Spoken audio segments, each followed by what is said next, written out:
en la noche de ayer, temprano esta mañana, bajo mi dirección, las Fuerzas Armadas de los Estados Unidos llevaron a cabo una operación militar extraordinaria en la capital de Venezuela.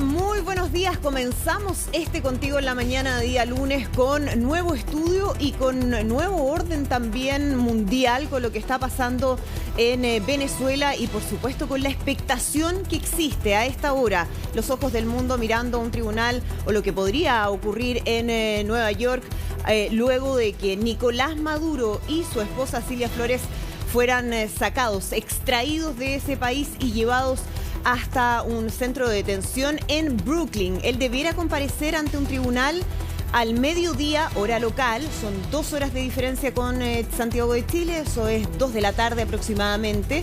Y ahí debiera entonces conocerse algo más de los 4 delitos que se le van a imputar, principalmente conspiración por narcoterrorismo y por importación de droga a Estados Unidos. Estamos con un completísimo equipo en terreno.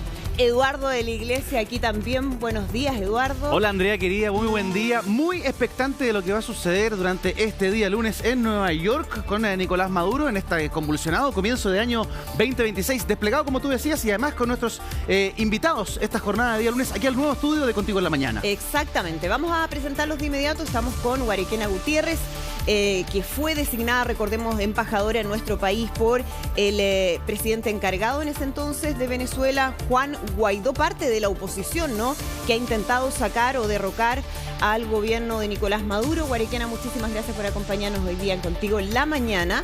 Y estamos también con Richard Koyumyan, marino, experto en defensa, magíster en guerra moderna, con quien hablamos en diciembre, a principios de diciembre, respecto a lo que podía venir. Y decía Richard, esto probablemente ocurra después de Navidad.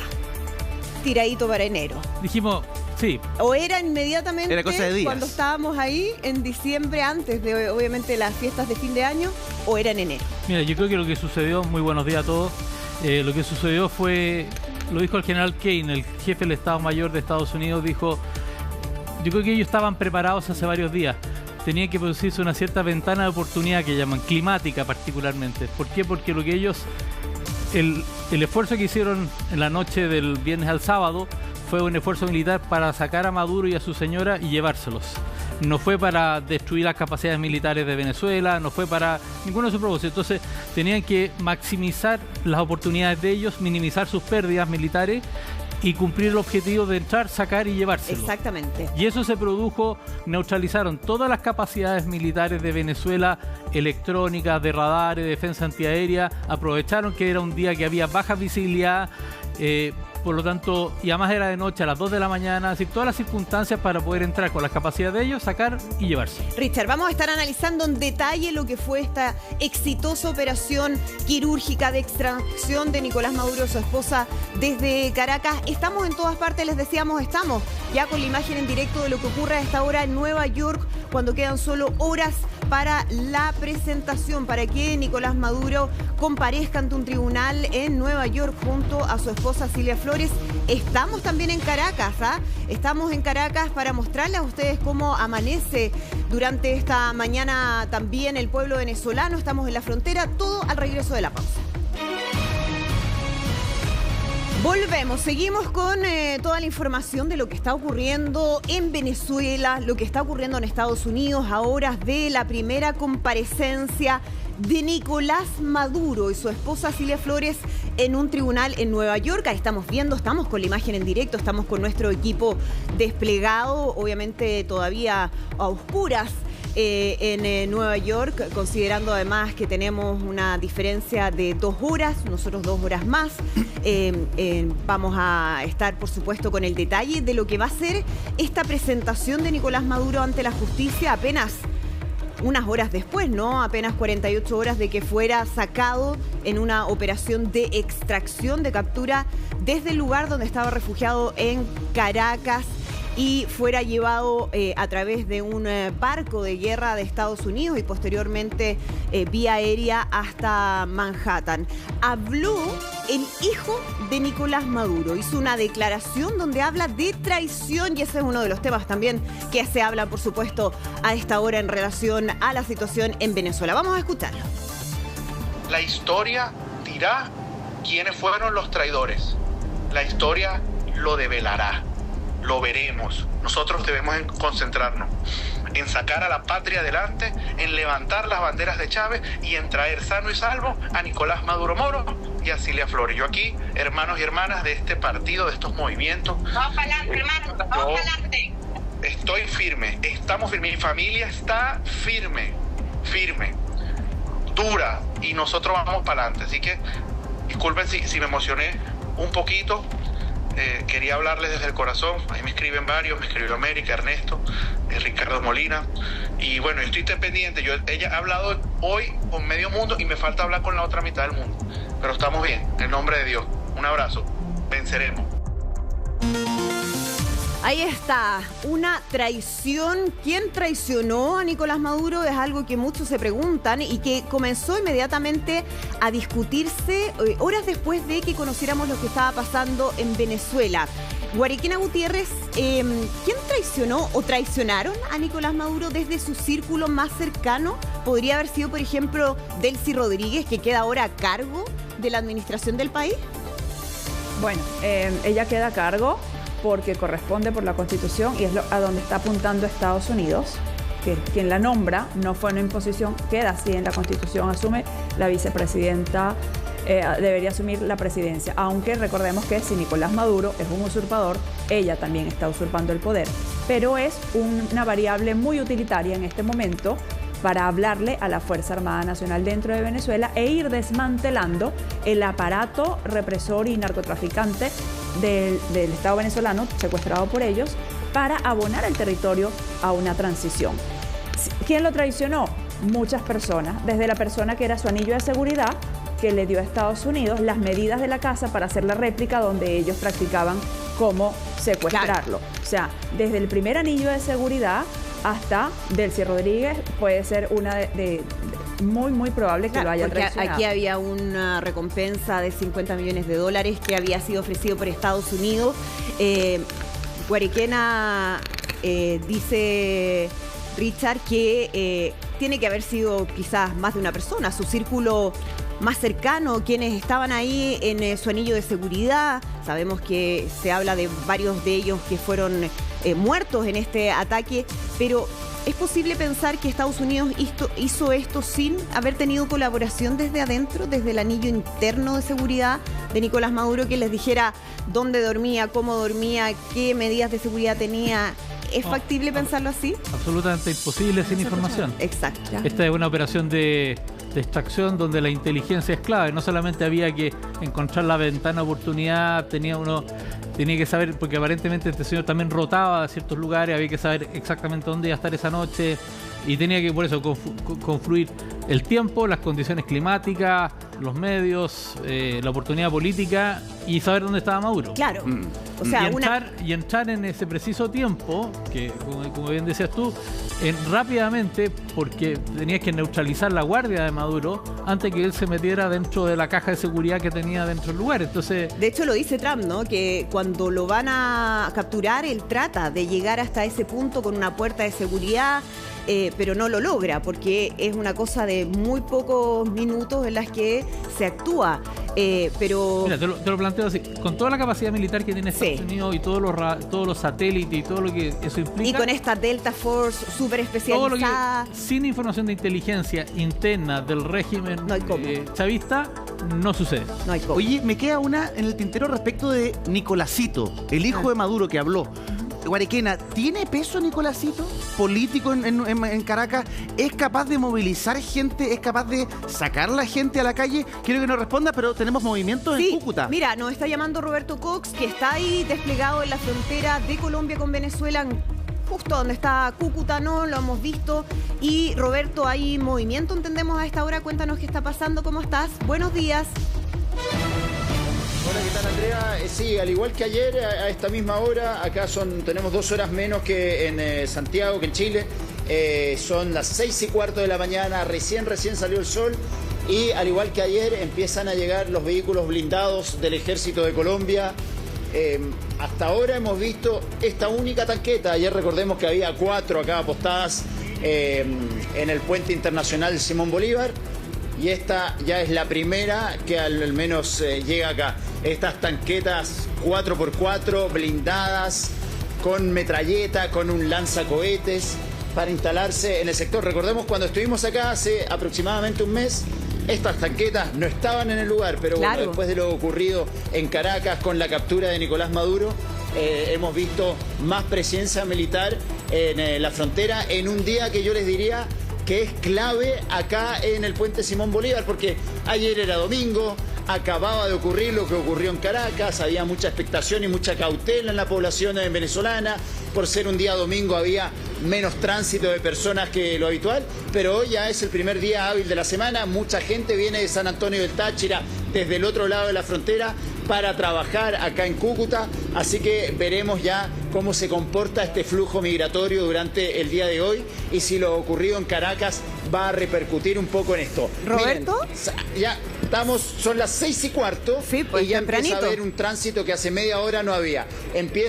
Hay una larga fila de autos que ya está entrando a Colombia a esta hora. Sí, tú no decías, Roberto, el fin de semana que había más presencia militar de la vez anterior en la que tú estuviste, donde estuvimos en varias oportunidades conversando, pero que de todas maneras seguía un flujo bastante normal de tránsito de personas.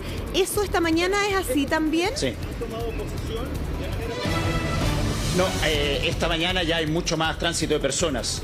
Ya acá ya son las 6:15 y podemos ver que ya el tránsito, les diría que a simple vista y siendo muy muy temprano, acaba de amanecer, ya el tránsito está siendo muy similar al tránsito que pudimos apreciar cuando estuvimos acá hace exactamente un mes, cuando la situación todavía era, entre comillas, normal. Claro. Acá está llegando incluso la segunda tanqueta, pero les diría que ya en las próximas horas vamos a empezar a ver, creo yo, el mismo flujo de gente, porque recordemos que mucha gente que vive del otro lado de la frontera, en San Antonio del Táchira, viene permanentemente, no solamente a comprar, sino que a trabajar, a atenderse en el médico, a cargar benzina también, que sabemos que del otro lado hay desabastecimiento. Entonces, de ese modo creo que el tránsito y el flujo de personas va a comenzar a ser el de un lunes normal, a pesar de todos los vaivenes políticos y militares que hay del otro lado de la frontera. ¿Qué te parece si conversamos con la gente, Roberto, y le preguntamos su parecer, cómo están viviendo este día lunes, este primer día hábil luego de la detención de Nicolás Maduro? Sí, lo vamos a hacer enseguida. Deme unos segunditos, unos minutos, no te porque están estacionando acá las tanquetas y esto ya paralizó un poco el tránsito, que se demoran en estacionar, así que tienen que hacer toda una maniobra acá. Y eso ha provocado que se esté armando un taco en el puente Simón Bolívar gigantesco.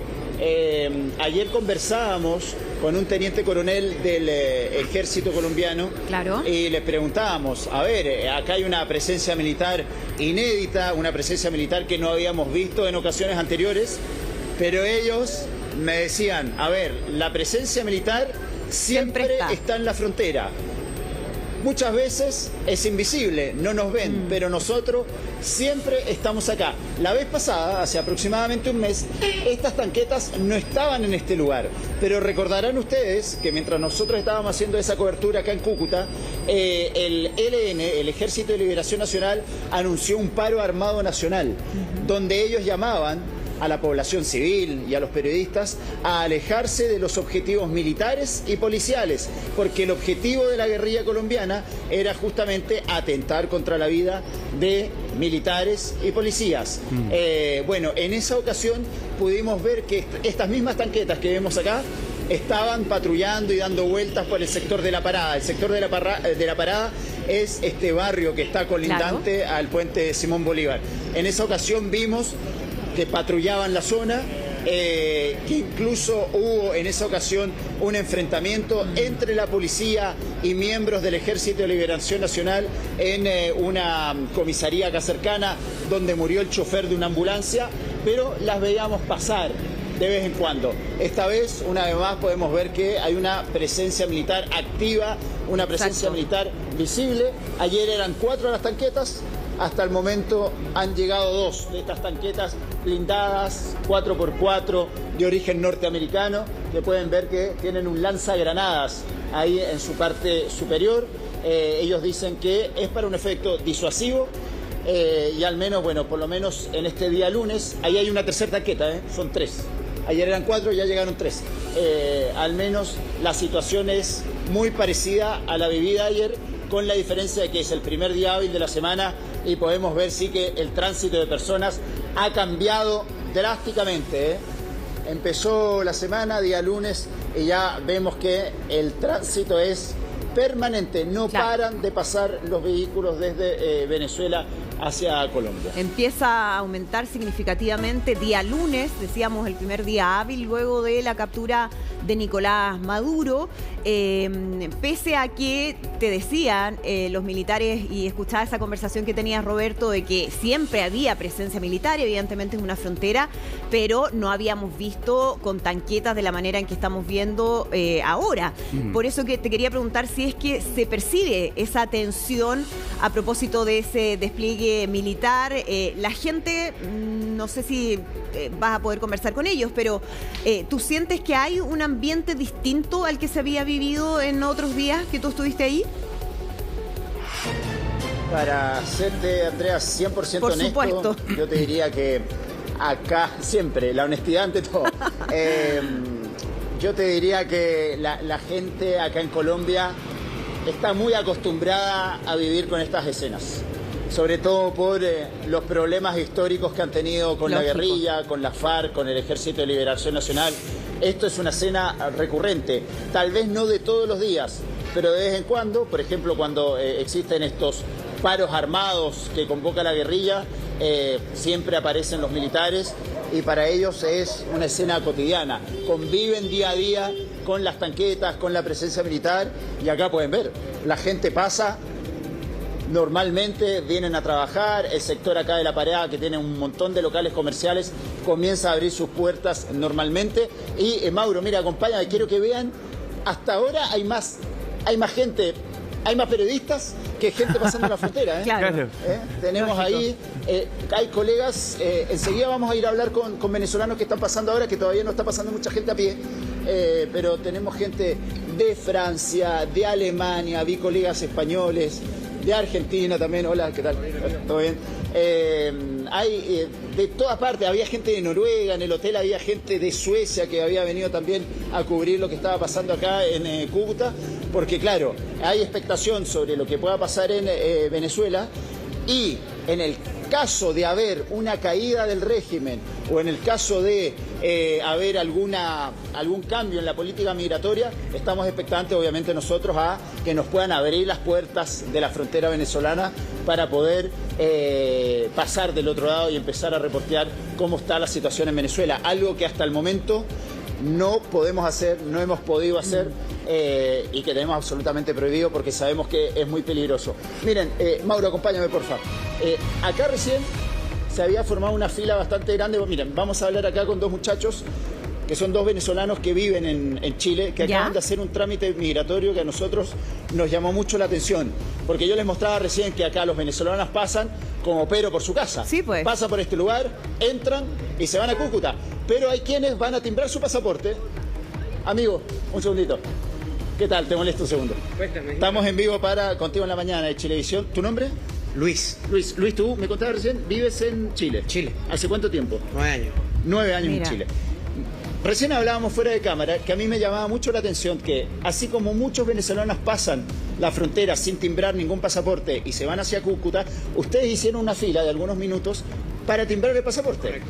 ¿Por qué ustedes lo hacen y el resto de las personas no lo hacen? Bueno, mira, nosotros creemos que es porque son personas que residen acá en esta zona y tendrán algún tipo de salvoconducto especial y transitan de manera más libre, se podría decir, acá en la frontera, pues. Como que se comunican las ciudades y las personas transitan con cierta fluidez, no tendría otra explicación, otra...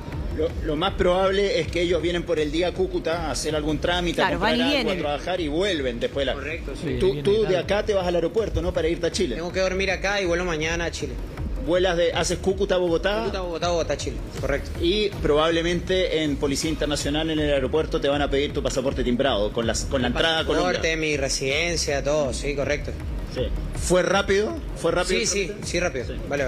¿Dónde estabas cuando fue el ataque en Caracas? En el estado de Aragua, la ciudad de Maracay, el estado de Aragua, como a 2 horas más o menos de El Caracas. famoso estado de Aragua que nosotros conocemos bien en Chile. Sí. Sí.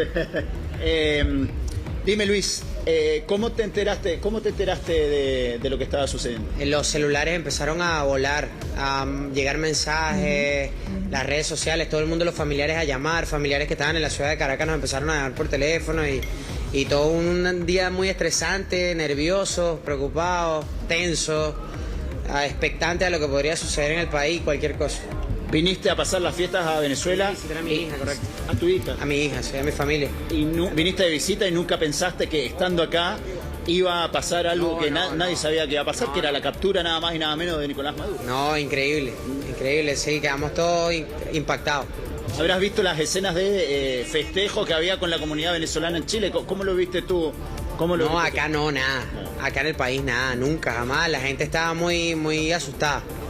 Muy asustada, todo el mundo en sus casas, en silencio, porque hay unas leyes que decretaron donde pueden llevarte preso si hablas mal del gobierno y cosas así.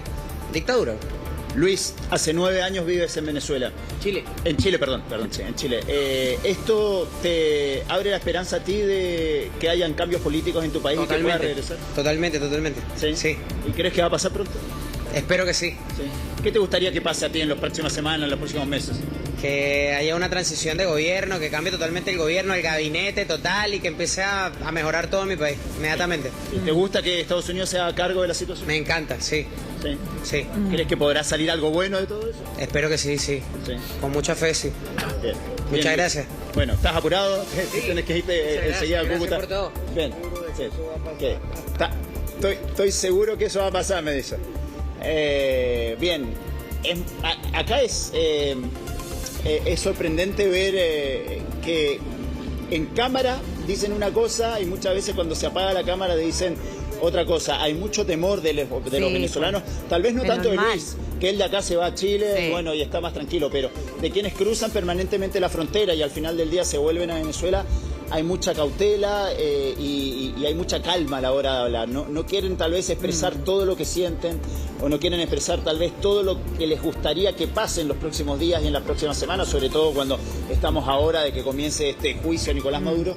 Pero hay mucha cautela. ¿Roberto? Cuando se apaga la cámara se explayan un poquito más, pero en cámara prefieren Sí, ser más tener cautos cautela. porque saben que después tienen que volver allá. Me imagino Sí. que también en muchos de ellos hay incertidumbre en el sentido de que todavía quien está gobernando es el chavismo a través de Delcy Rodríguez. Es decir, si bien sale Nicolás Maduro, interviene Estados Unidos y dice nosotros vamos a controlar, vamos a administrar el país, quien queda como presidenta encargada es Delcy Rodríguez, o sea, una figura del chavismo. Entonces, si bien se abre esta esperanza para los venezolanos, todavía me imagino que hay muchas dudas de qué es lo que viene por delante, cómo va a ser este proceso, va a haber o no va a haber una transición política, y eso también los debe tener temerosos para poder expresarse libremente.